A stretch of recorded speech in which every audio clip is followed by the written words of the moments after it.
Now, our next topic is liberalization. What is the meaning of liberalization?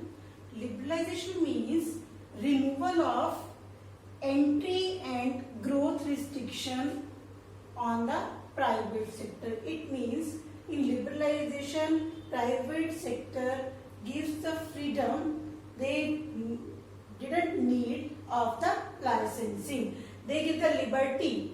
They have to remove the entry and exit of the private sector. Now, what is the main objective of the liberalization?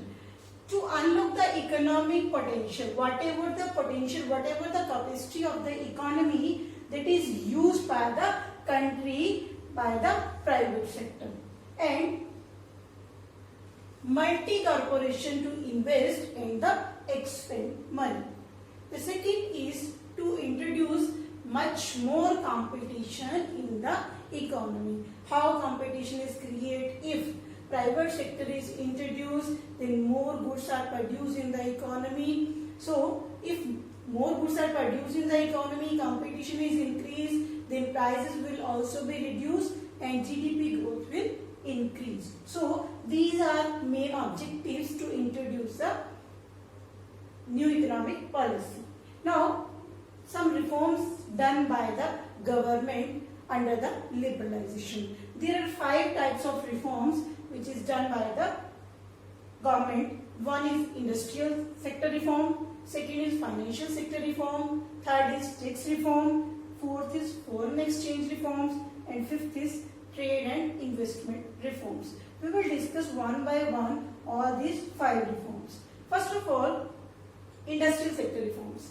Industrial sector reforms, the first point is reduction in industrial licensing.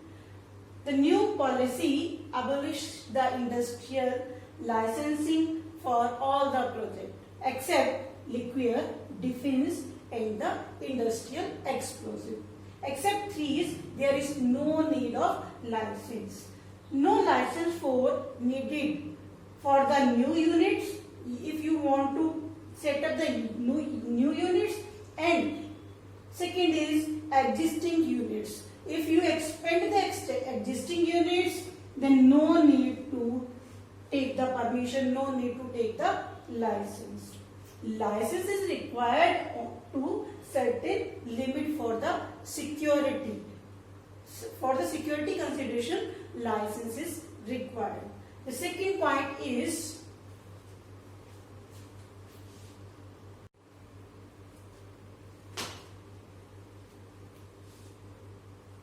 next point is liberalization.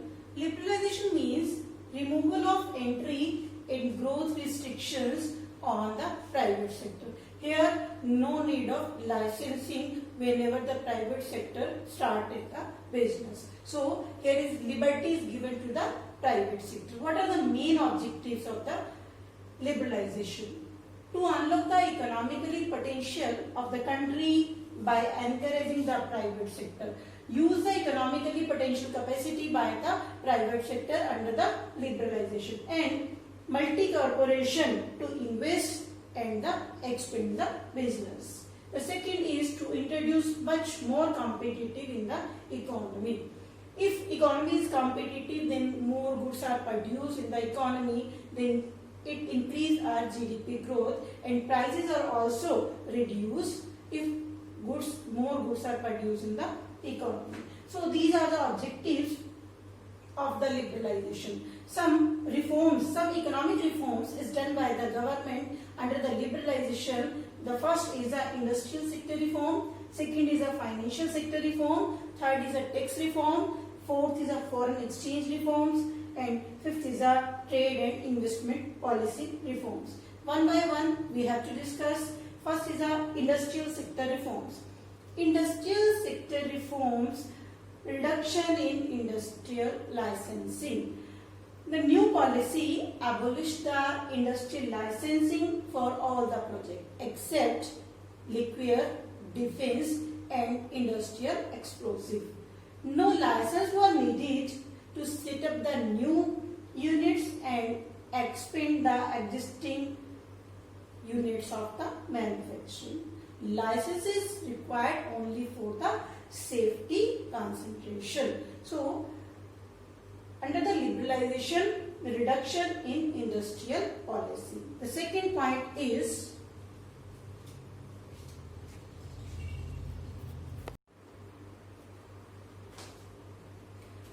under the liberalization, industrial reforms, there is decrease in the role of public sector. At the time, 17 public sector that will be reduced only 3, that is atomic energy and liquor and the railway transport.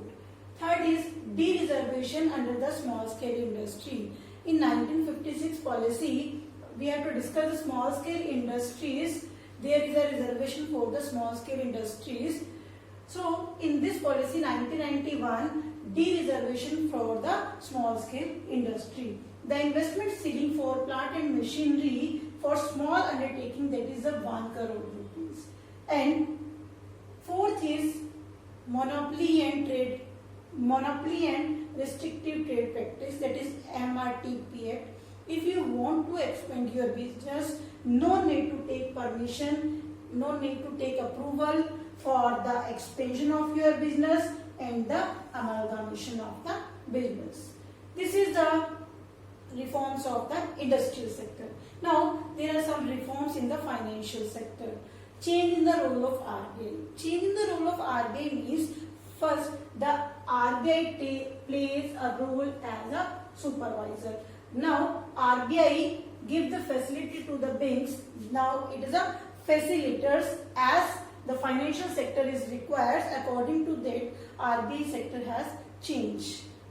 Next is origin of private bank. At the time, some private bank is started like ICICI Bank or HDFC Bank. Different private sectors are introduced. They provide the loan at the lowest rate.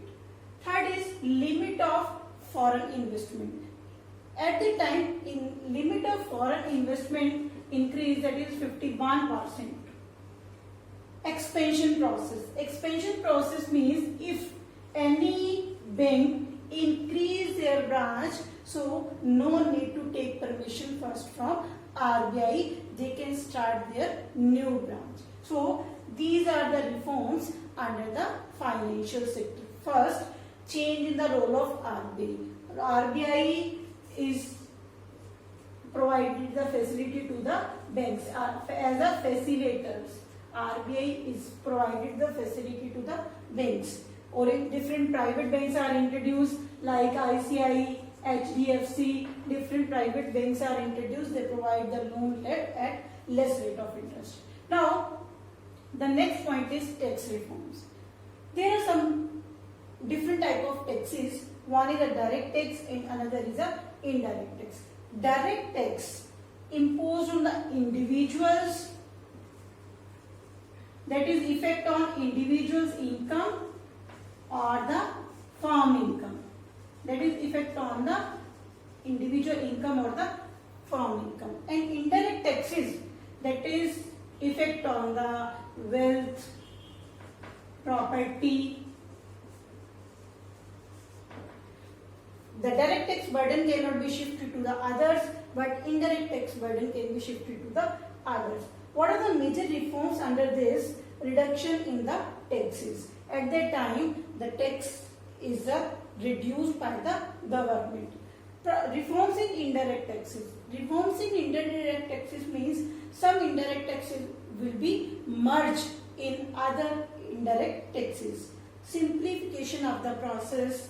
For collection of tax process will be simplified. Easily everybody can find out how much tax he has to pay. So it is easy for everybody. Complicated process is to be removed and it is very simple way to present the tax. How we can find out the tax. So these are the reforms under the liberalization. Industrial sector.